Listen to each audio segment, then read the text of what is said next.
बुला रहा, वो करुणा कर दया का सागर, स्नेह में सबको समा रहा।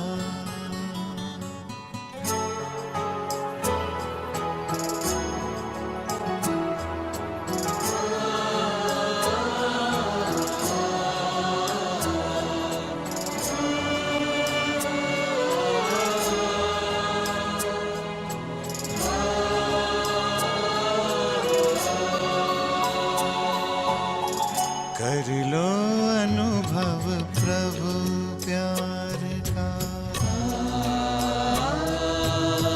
कर लो अनुभव प्रभु प्यार का,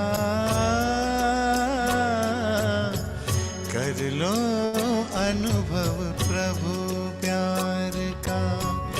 बाहों में वो बुला रहा, वो करुणा कर दया का सागर, स्नेह में सबको समा रहा, स्नेह में सबको समा रहा। आओ प्रभु शरण आओ,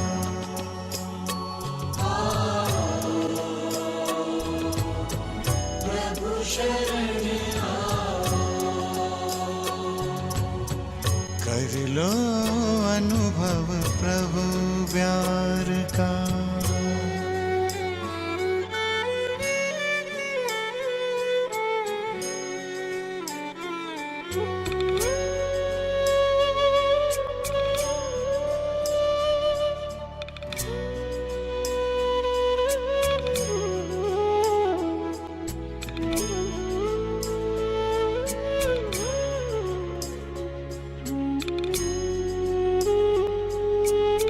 सुबह हुई जब आँख खुली तो कुछ घड़ियाँ कर प्रभु के नाम। सुबह हुई जब आँख खुली तो कुछ घड़ियाँ कर प्रभु के नाम। प्रभु किरण को हृदय में भर लो, कर लो आनंद दिव्य ललाम। प्रभु किरण को हृदय में भर लो, कर लो आनंद Divya ललाम।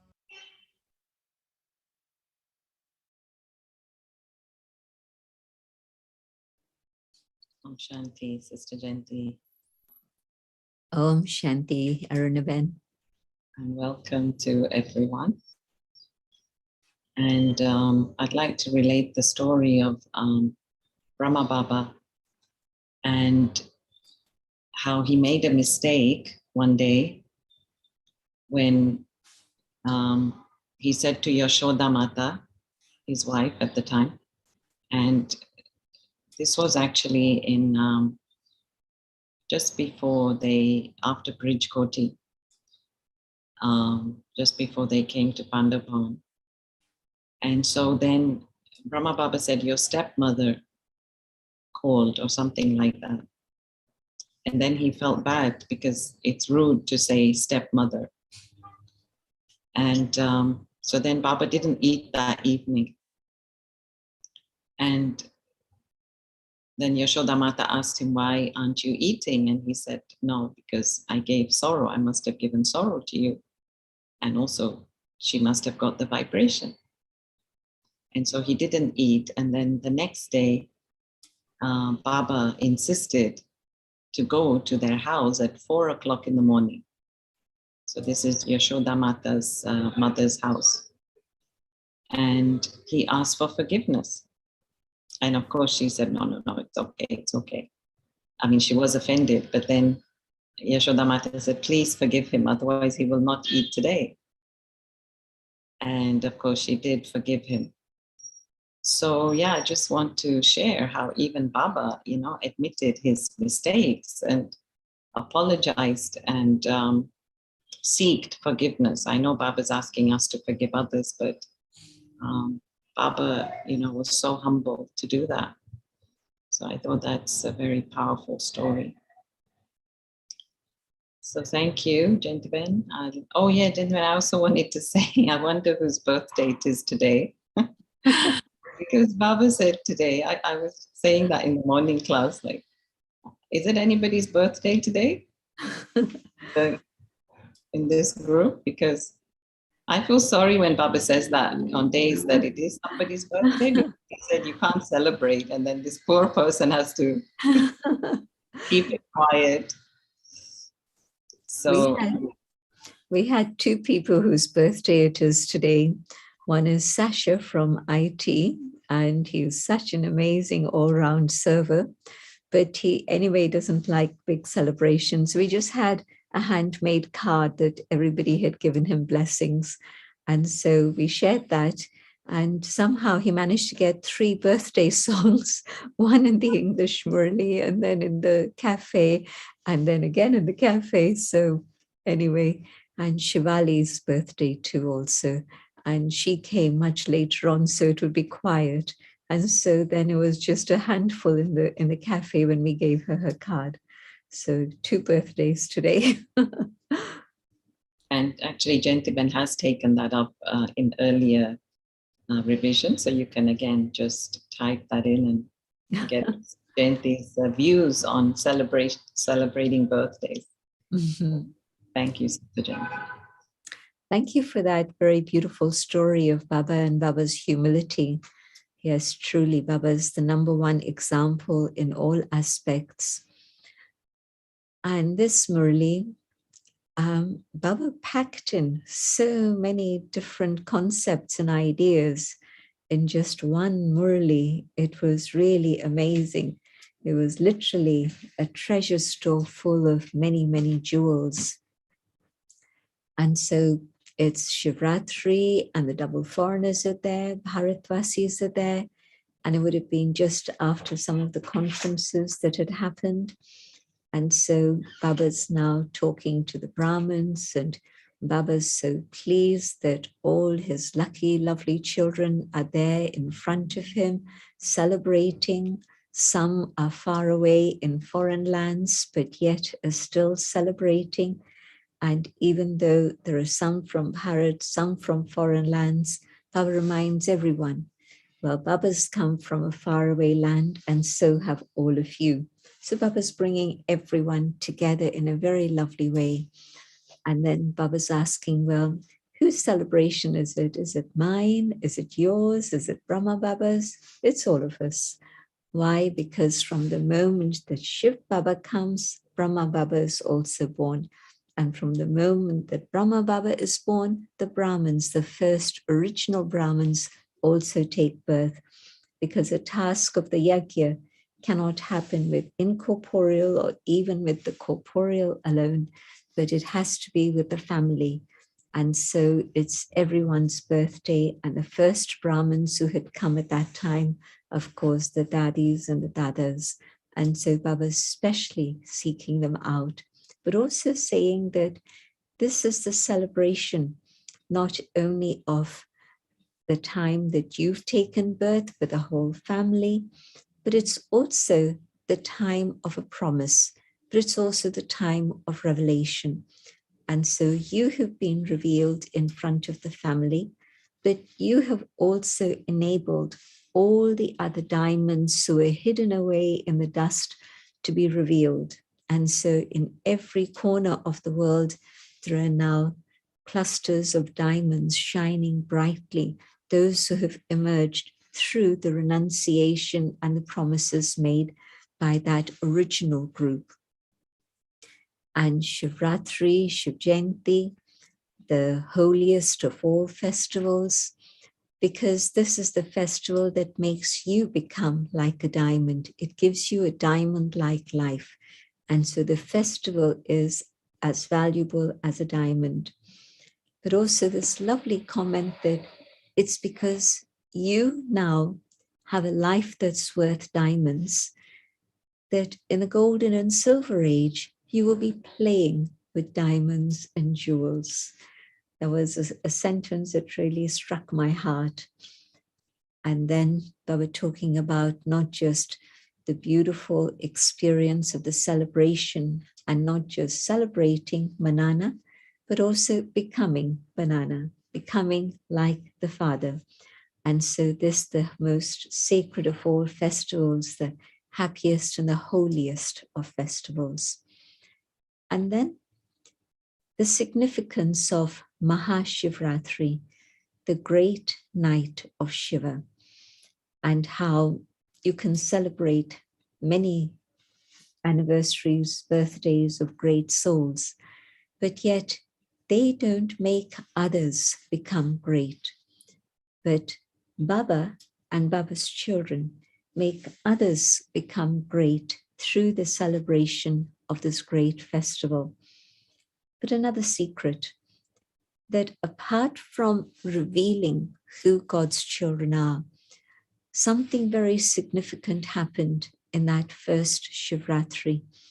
From the moment that God incarnated, from that time on, Brahma Baba and the other jewels, the original jewels, at that moment made a commitment, a sacrifice, and that was purity.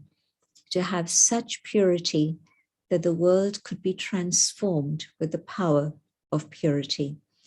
And of course, at no other time in the Kalpa is there ever such a promise made, nor is there ever such a need, and nor does it ever happen. And so now in Sangam Yug, Shivratri, and this very special promise that we make to Baba, really that which can transform the world. This is the power of purity that leads to the transformation of the whole world.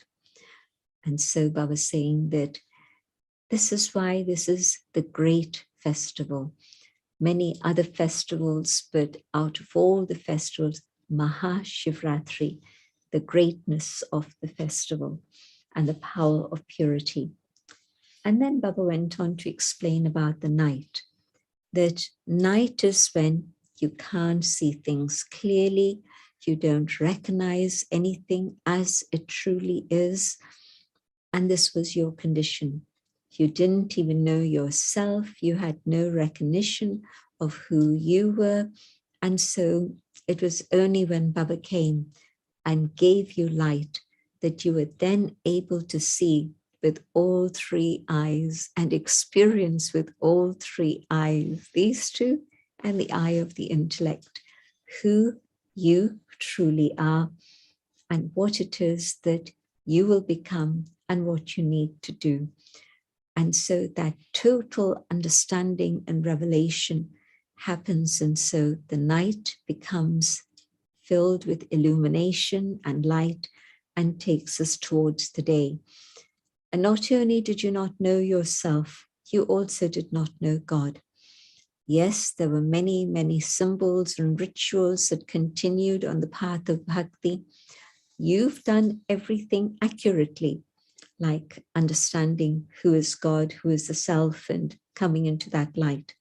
In bhakti, they stay awake through the night and perform all sorts of rituals and ceremonies, but they're only rituals. They're not the reality. But you children now have experienced what is the truth of Shivratri and what it is God comes to do and how it is he does it. And yet still in bhakti, they still remembered the point and they call it Shiva. So instead of saying 0, they put the dot in their account books and they say Shiv.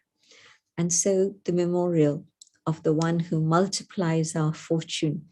So add a 0 and it becomes 10, add another 0, 100, and so on and so on. And so the multiplication happens just with the point, Shiva, the dot, 0. And in this way, Baba is the most valuable of all, and you now recognize him. You didn't know him before. And Baba has come to make you valuable also. And so that point is remembered, but together with the point, all the salagrams are also worshipped. And so God remembered for his amazing task of transforming night into day, but he couldn't have done it without you. And so all of you also absolutely part of that.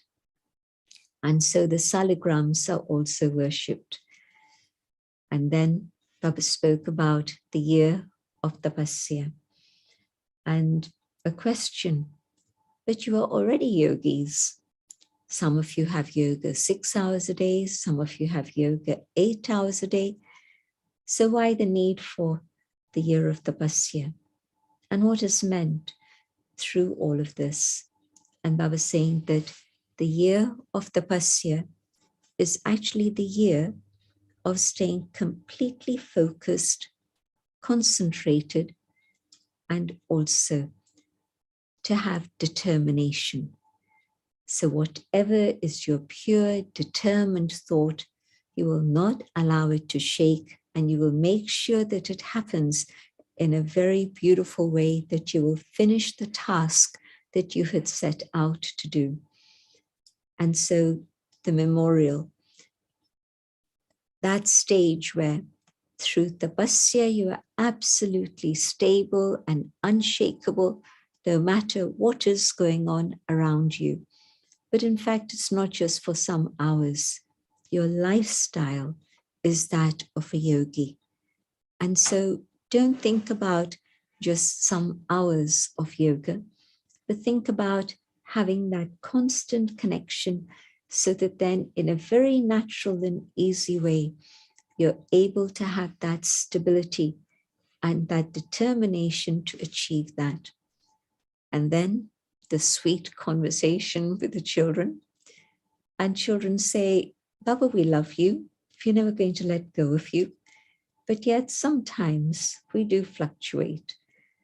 And Baba's comments, but if in little things you're fluctuating today, how will you manage when big things come to face you?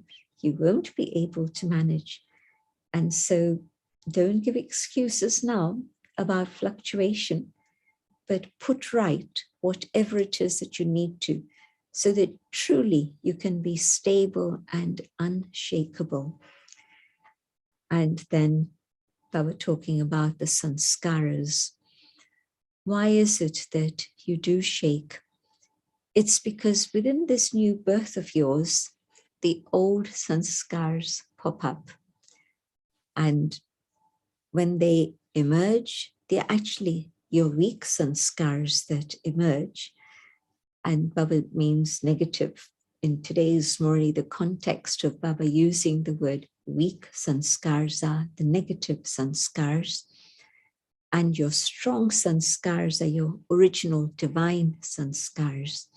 So Baba is saying that your weak sanskars emerge in your thoughts and in your actions. And in that state, then your weak sanskars clash with others. And that causes the upheaval.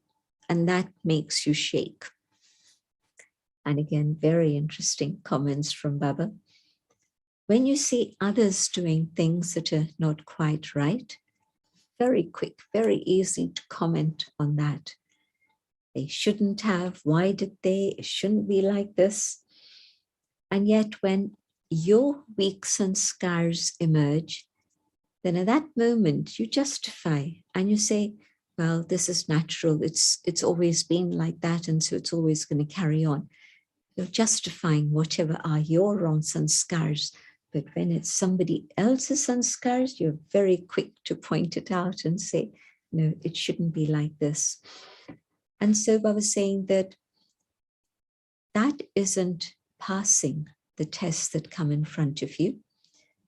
In fact, 3 stages. One is to pass, just pass. The other is to pass fully. And the other is to pass with honors. And so pass with honors, usually Baba defines that as those souls who are the 8 jewels, who don't have to stop in front of the Supreme Judge and settle anything, because they've settled it all with the power of yoga. But when these sanskars come in front of you, when you react to them, then you're not passing. And what's happening is all the judgmental and critical thoughts are going through your head. So it's actually failing. And what's happening at that moment is you have the question, why did they do this? They shouldn't have done this.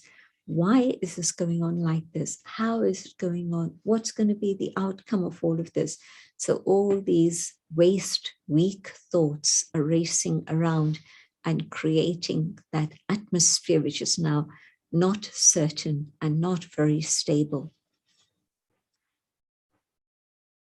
Baba had a question.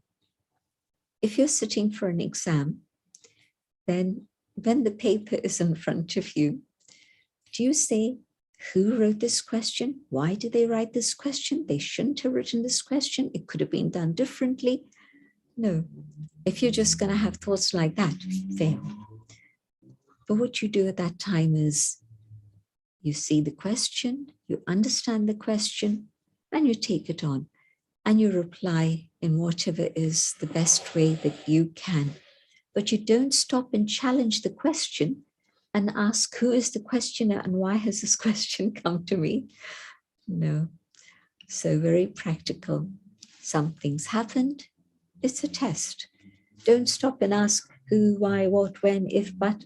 No. What do I need to do now? Maintain that awareness and stability and dignity and put it through in your actions. And then you will pass. And maybe not just pass, you will pass fully. Pass with honors, I would say, are the 8 jewels. But for all of us, still that chance of passing fully. And within that also, Baba talking about how if you fail even in one subject and you say, well, 3 others are okay, will you pass? No, not possible, because each and every one of those subjects is important. And so you have to make sure you pass in all the different subjects without saying that, oh, well, it doesn't really matter. One is, just like that. It's okay. It's not so important. No, every subject is important. And if I want to become a perfect deity, I have to attain that complete form of passing in all the different aspects, the aspect of being jnani, the aspect of having all types of dharana, all the powers, all the virtues. All these things will be part of that journey in which I'm moving towards completion. And only when there's completion can there be perfection. And then another aspect of tapasya. Tapasya is the fire. And so is it that sometimes the fire of love fades a little bit and the heat diminishes a little bit? And then you have to fan it and stir it. And again, the flames come up and there's heat there that can do the work. Because heat does 2 things. Heat transforms and heat also burns and finishes.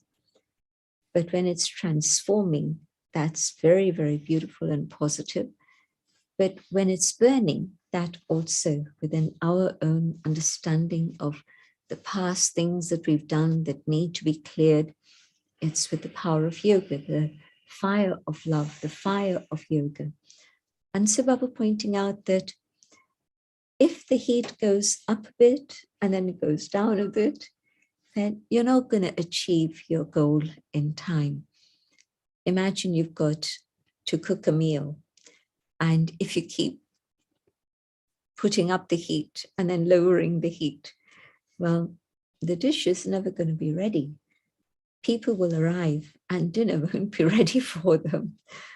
But if you know the temperature that the food needs to be cooked and set, and you keep the flame, the temperature high in that way, then yes, everything will go well and everything will be ready on time.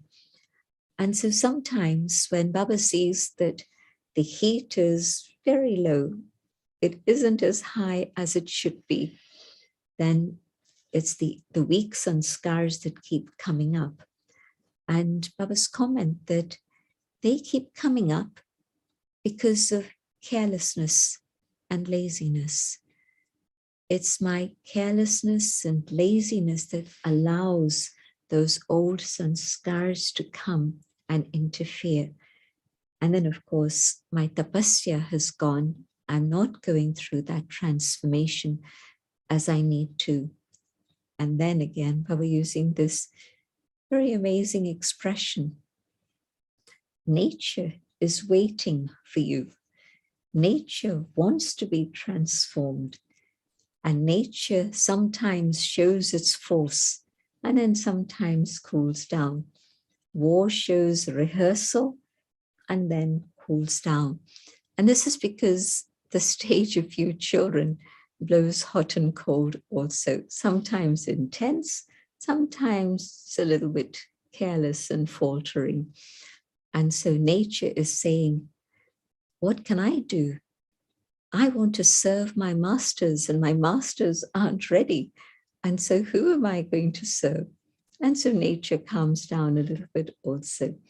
So Baba really putting it on the Brahmins and saying, let this year be the year of determination and concentration so that you really achieve the goal that you have set for yourself, because time is actually running out.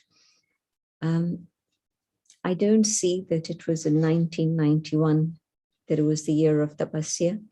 I'm seeing that this is a Murli for now for all of us. And truly, it's Tapasya that's very much needed at this moment. And then, of course, the beautiful scene where somebody sent me a little clip of that video where Baba's speaking the Murli. It's still the days of Om Shanti Bhavan. And then the two dadis appear.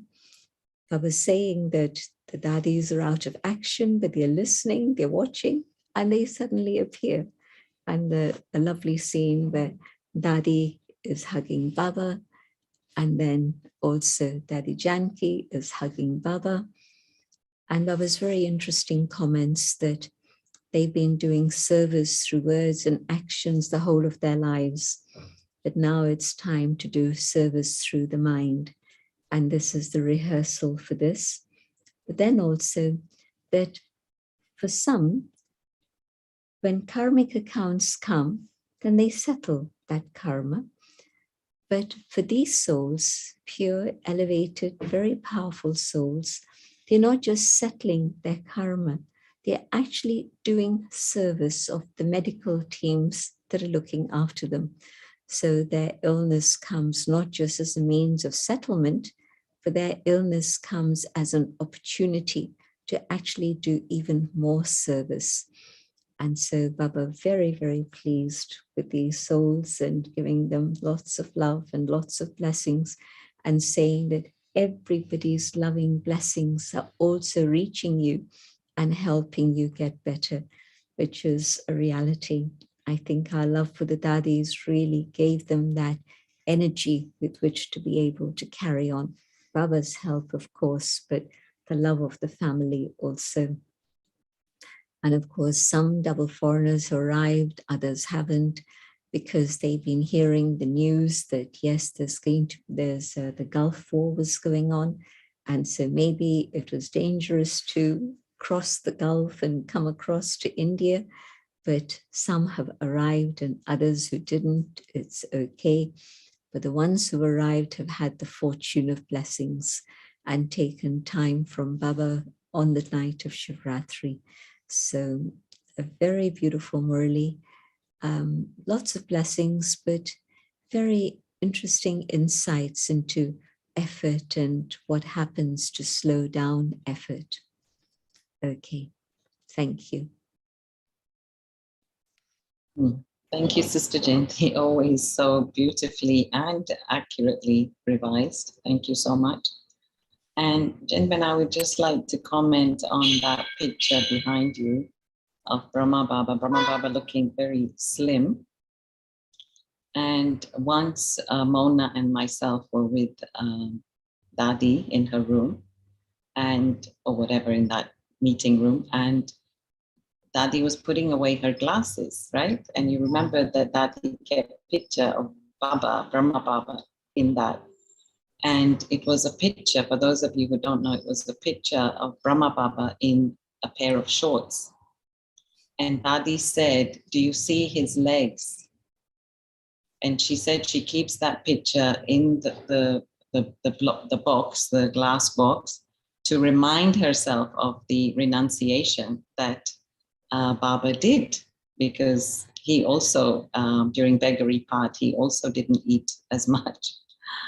So that was a very touching story. And of course, Mona gets teary every time she remembers that scene.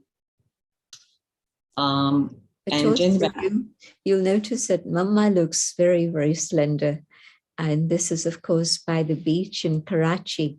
So very, very early days of the yajna.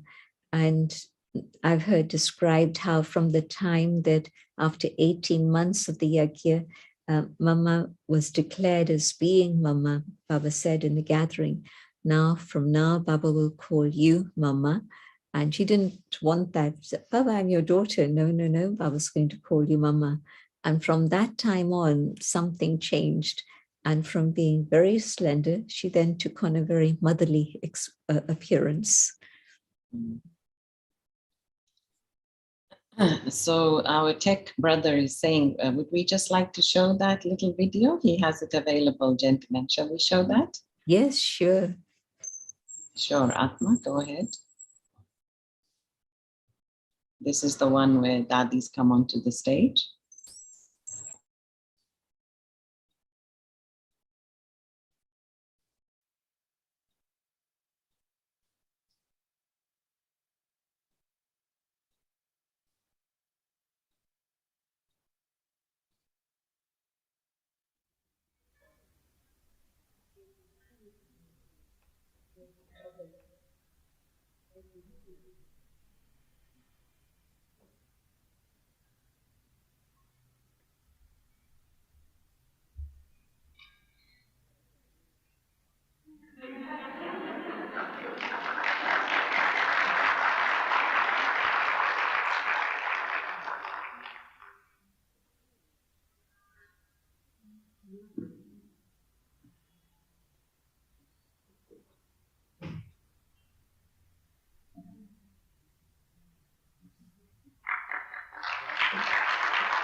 I was saying, give them something to sit on.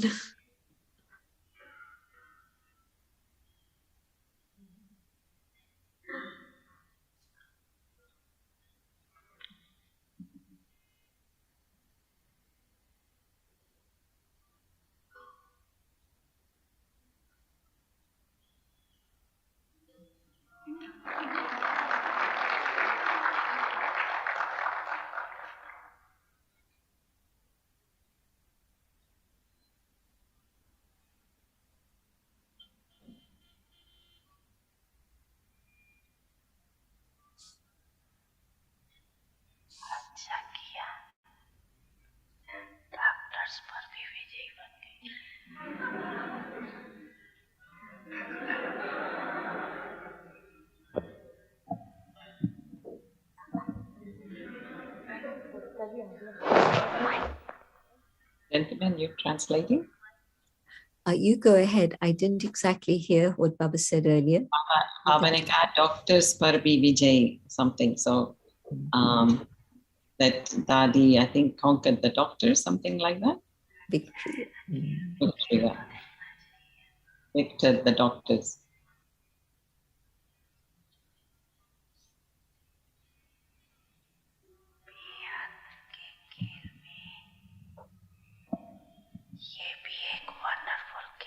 In this unlimited play, this is also a wonderful play. There should be newness in the game.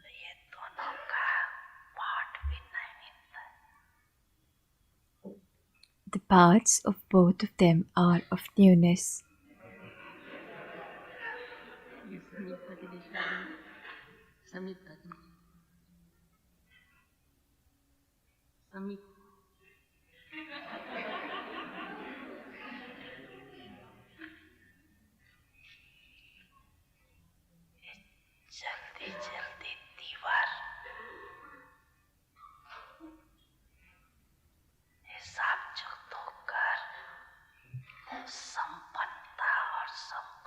This one is quickly settling accounts and moving closer to the stage of completion and perfection.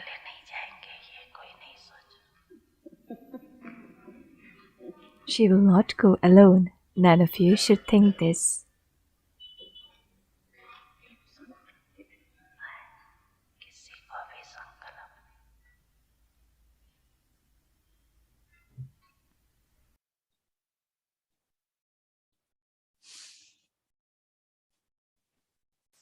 Nice, thank you for that interlude. So gentlemen, there was a discussion about forgiveness, and say, for example, you have forgiven somebody, but you still know, you're still aware that this is their sanskar. And so when it comes to future decision-making in the center, you do or you don't keep this sanskar in your mind? Or do you put it aside, or do you try to put it aside? Or how do you deal with the next situation, next similar situation with a soul when you're aware of their sanskar? When you're aware of somebody's sanskar, then you give them something different to do in which that particular sanskar doesn't get involved. I've seen the daddies do that. They know that maybe I'm attached to a particular individual, so they'll give me a service opportunity with somebody else rather than that individual. And so they work around it.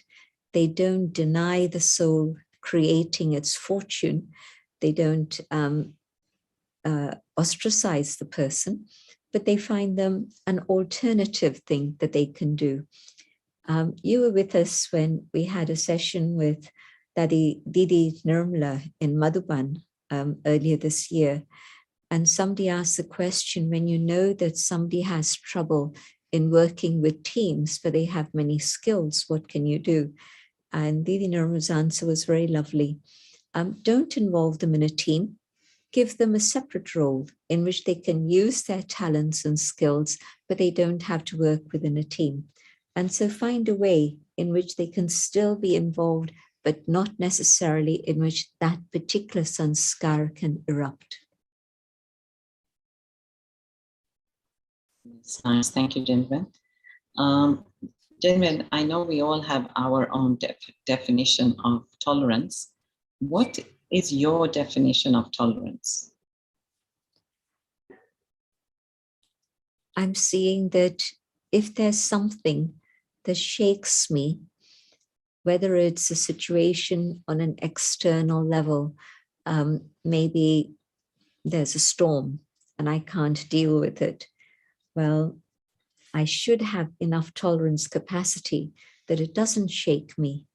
It's calm and it's okay, it'll go, but it doesn't shake me.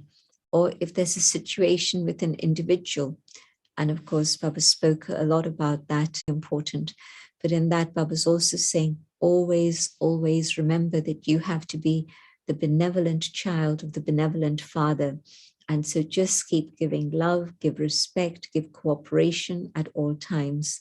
So here's somebody who's speaking very badly, but can I forgive them to the extent that really I don't take it on in a personal way and I'm not shaken? So it's one definition of tolerance. Whatever happens, I don't let go of my stable stage of peace, of truth, of love. Right, thank you. And gentlemen, when you mentioned about this thing where the head is popping up, the head of the ego, the head of the anger, So what is lacking? Is it that we're not able to put on the brake, or we're not able to speed up? We are not able to become more powerful? Like, what is needed? What is truly needed? And I know that's connected with tapasya. And that is actually, maybe you can answer that as well, gentlemen. Somebody was asking how to intensify the fire of tapasya. Baba's talking about really being very, very focused and concentrated in my yoga. So it's not just a conversation with Baba, but now I'm in that stage that Baba calls the seed stage. I, the soul, with all my qualities merged within myself, connected with God, the Supreme Being, the one who is the ocean of all attributes. And so can I stay connected with Baba in that seed stage so that really it's only the fire of love and no other thoughts? Such deep tapasya and concentration and focus that there's no thoughts, just that experience of the fire of love. And this is going to burn those sanskars that I need to finish. But also the other thing is to be able to have a pause before you respond to anyone or anything. They're saying something, and already I'm getting my answer ready. And already I've lost my soul consciousness and I'm in body consciousness. And so I'm waiting to get my word in, and it's strong and it's not right. But instead of that, when I see their anger or their negativity, can I take a pause and just go inside and be soul conscious? And at that moment, not allow reactivity, but at that moment, just to decide my response is going to be of peace. And so that's what will happen. It won't be ego, it won't be anger, but it'll be a peaceful response. What happens is that we're used to action, reaction, and it goes on. And of course, the little fire becomes a blazing fire if you allow it to carry on like that. But they've said something, pause, go inside. You know, and Baba says, put a bead in your mouth. And so just hold. Don't speak too quickly. Listen. And with Baba in front of you, then your response, not your reaction, your response is going to be whatever is appropriate. Yes, gentlemen, that's I mean, I've been trying to tell myself, at least be yogi, at least try to be a yogi.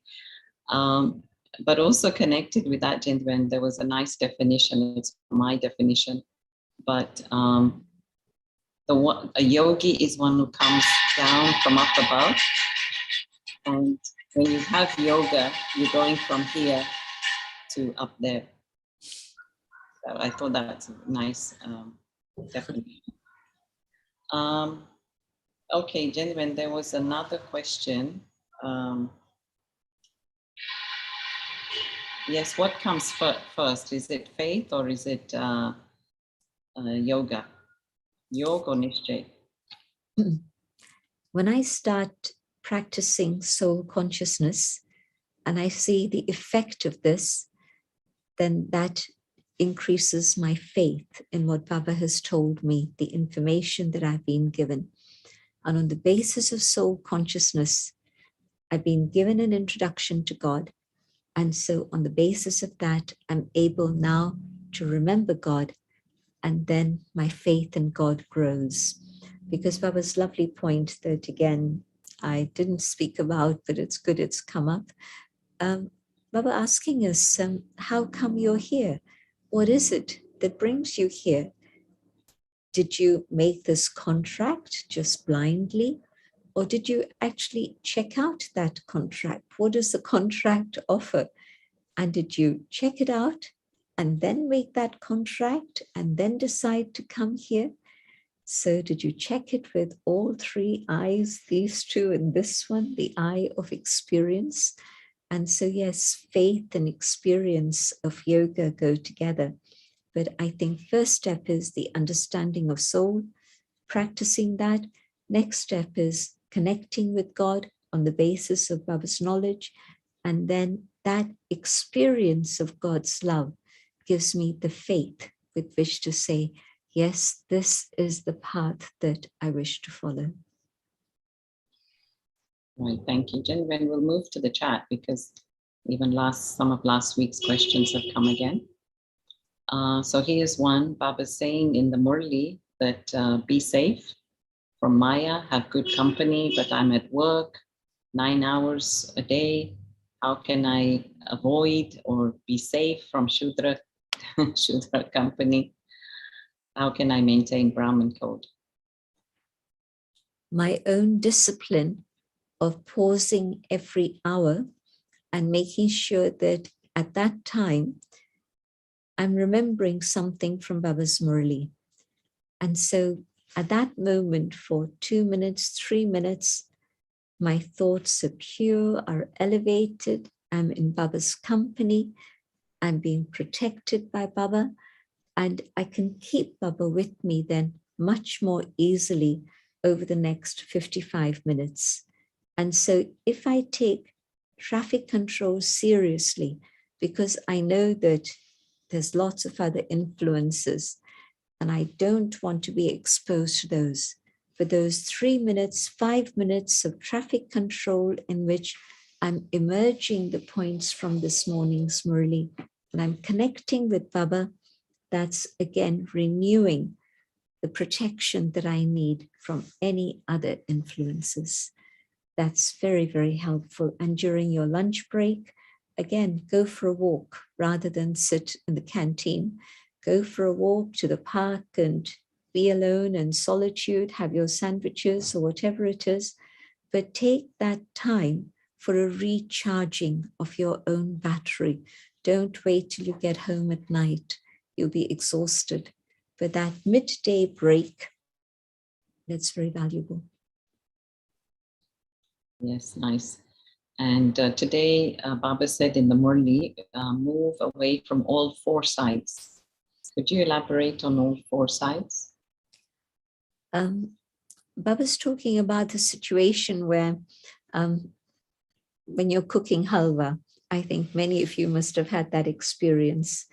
When it's ready, you've been stirring and stirring and stirring, and there comes a point when it's ready and it's moved away, literally, physically, you've seen it move away from all directions and it's ready. And so that moment when my thoughts truly have moved away from this body, from all bodily relations, and I'm with one, that is the time that I am ready and I can fly to Baba. There's nothing pulling me to the shore, nothing pulling me to the sides, nothing holding me back. I can fly to Baba. Thank you. Baba talked about Sattva, Rajo, and Tamo effort. Could Sister Jayanti please elaborate on that? Sattva effort is, Sattva Pradhan effort is where I'm making effort in the way that Baba wants, following Srimad accurately. And Rajo effort is where sometimes it's Srimad, sometimes it's Manmad, a little bit of my thoughts. Well, if I sit at home and watch the webcast rather than go to the center today, it's okay. Nobody will miss me anyway. Nobody will mind. And I can catch the Murli at home. But of course, hearing the Murli at home with a cup of tea in my hands is very different to being a student and holding my notebook and pen in my hand when I'm hearing the Murli. And so Raju, Baba's saying accurate attention to class and Murli. And I'm saying, well, it's okay just for today. But of course, the today might also become tomorrow and the next day and the next day. So Raju is mixture. And then Tamo effort where, well, I'm doing the best I can. I don't think I can bother to do any more. If I go to Murli once a week, surely that's good enough. And what will my future be? I'm really, really using Baba's Gyan just to my own comfort and convenience. I'm not actually Baba's student and doing what Baba wants me to do. Thank you, gentlemen. In last week, Baba said in the Murli that when Baba comes to speak the Murli, then the soul world is not empty. So actually, quite a few have asked this. So what does that mean? Where is Baba and who exactly comes down then? I think we're limiting God's power if we say God either has to be here or God has to be there. And what Baba is saying very clearly, don't limit me. I can be here and give you that experience of my presence here as I speak the Murli. But if somebody is remembering me up there, I can give them that experience of God being up above also. So don't say how, why, if, but. That's very, very lateral thinking in which it's linear thinking. And I'm thinking just in the gross way in which I've always used in the world here in Lokik life. But Baba's explaining something which is subtle. Baba's explaining how God has the power to be here and to be there. And so I think this is why Baba said that Paramdham isn't empty. When Bhagats remember me up there, they'll feel my presence. Or even when we're sitting abroad and Baba's in Madhuban, and yet if I remember Baba in Paramdham, am I not going to experience Baba there? Am I going to say, well, Paramdham's empty, there's nobody here, knock, knock, knock? But no, I think we have to make our intellect subtle and understand God's power. Yes, gentlemen. And connected with this, this similar question, where Baba said the knowledge disappears from his intellect. Is that Baba just being humble? Is that Baba remembered as Bholanath? It came up in a recent Murli. There comes a time when God has given everything that he has. The ocean has been sucked dry by the sparrows, and God becomes silent. And there's no thought. And at that moment in Paramdham, God is not thinking about Gyan, but Gyan has disappeared, has merged. And the same thing is true for all souls. When we're in Paramdham, you're not thinking about Sangam Yug, Sat Yug, what's going to happen? Nothing. At that moment in Paramdham, there's total stillness and quiet, which is true for all souls, including God. And so then in the scriptures it says, when the thought arises, God leaves his home and comes down on earth. And so that is exactly what happens. A moment comes when God leaves his home to come down here to be with us, and then all the knowledge emerges. But in Paramdham, God is completely quiet. So not just humility, but Baba again explaining the reality of how the cycle works. Right. So if you were a mess in the beginning of your Brahmin life and you found it difficult getting to purity, takes you a long time, and you become disheartened, then how is it possible to pass fully? So how do we get over the disheartenment? Baba gives us opportunity right till the end. And if today, looking at the state of the world, I don't need to tell you all the details, just look at the state of the world and ask yourself, what time is it in the unlimited clock? And so now you know there's just a short time. So can I put my full effort of studying Gyan, of having yoga, and taking everything that Baba wants to offer me today? It's still possible. There'll come a time when the sign of too late will go up, But at the moment, Baba's still offering us all the opportunity. And so the Murlis of today are the Murlis that are Srimad. And if I follow those, I can still pass. Thank you. And this is a sister, I assume it's a teacher. And so she's asking that many times people want to listen to only senior sisters. And if we are asked to do seva, then we agree, but the impact may not be the same on the audience as that of senior sisters. So how can we go beyond this feeling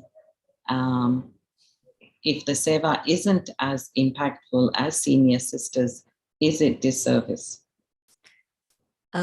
If there's an opportunity that I'm being offered, then let me say yes to that and make my own preparations that I need to make, whether writing or churning, making points, whatever it is I need to do. Let me do all of that. And then at that moment, because I've said yes to service, Baba will help me and the right thing will happen. I don't have to think about somebody else. I wish. I remember when I was going to Berlin, my first time to an international conference. This was September 1975. And nobody was going to come from India. It was the women's conference. And that was the start of the whole subject of equality of gender and so on in terms of the UN. And so at that point, I said to Dadi, surely somebody like, a senior Jagdish Bhai or somebody, I don't know about UN and UN conferences. And Dadi said to me, trust that Baba is with you.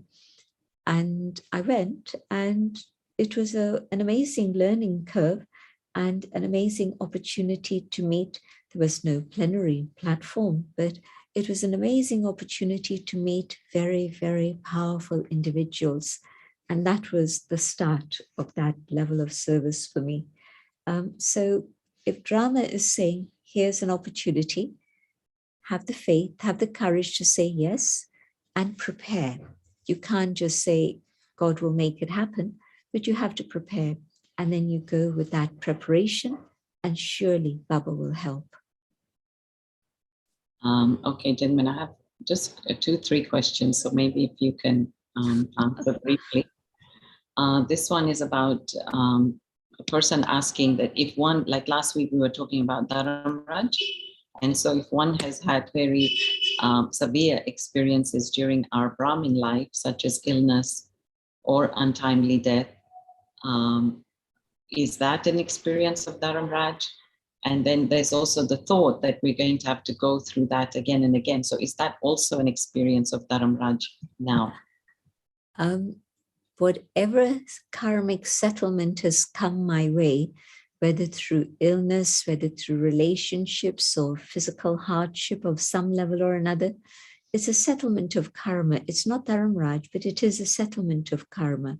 And Dharamraj is that ultimate state of realization and recognition of what I need to have sorted out and I didn't. But now we can still settle things. It's not Dharamraj now. The part of Dharamraj will be later. So it gets worse. No, not worse, but I'm settling today. Okay, so there's hope, yeah. Okay, here's a question. Giving correction to souls privately versus in class for the benefit of everyone. So how do you balance it? Sakar Baba spoke about it and said, how am I going to talk to all my children individually? So Baba will say what he needs to say in public. But for all of us, I think it's very important to maintain that trust and confidentiality. And let me speak to that individual privately and sort it out.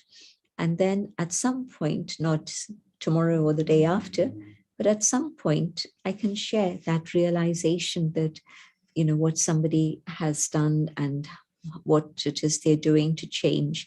And it can then be for the benefit of all. But certainly in terms of giving correction, I need to speak to that individual personally. Okay, gentlemen, and final question. I think we have to help the soul. That's why I'm insisting.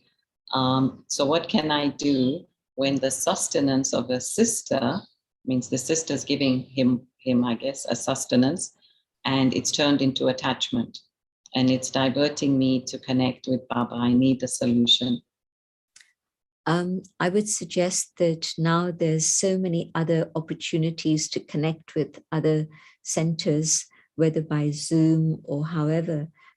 Take a break from that center and connect with another teacher somewhere else, so that then there's space and you're giving yourself and the other a chance to just again restore the connection with Baba.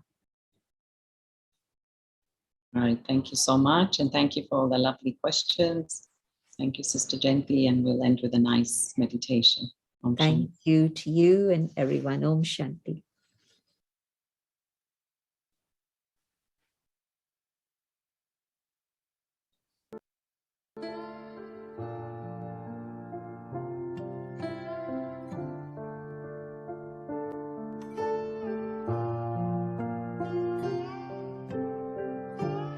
Peace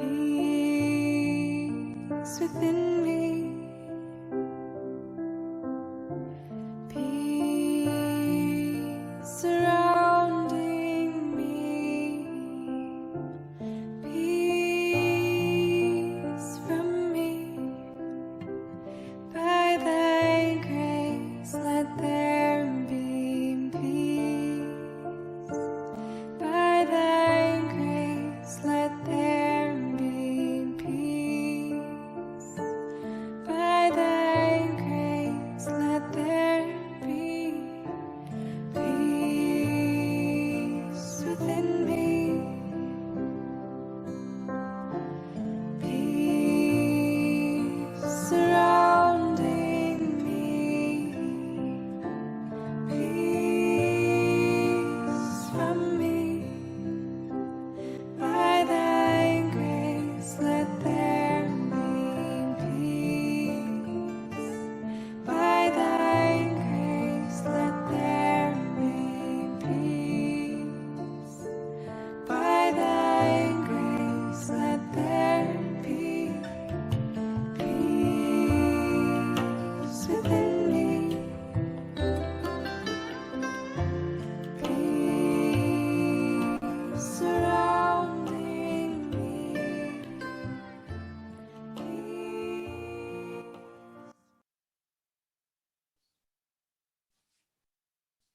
Om Shanti.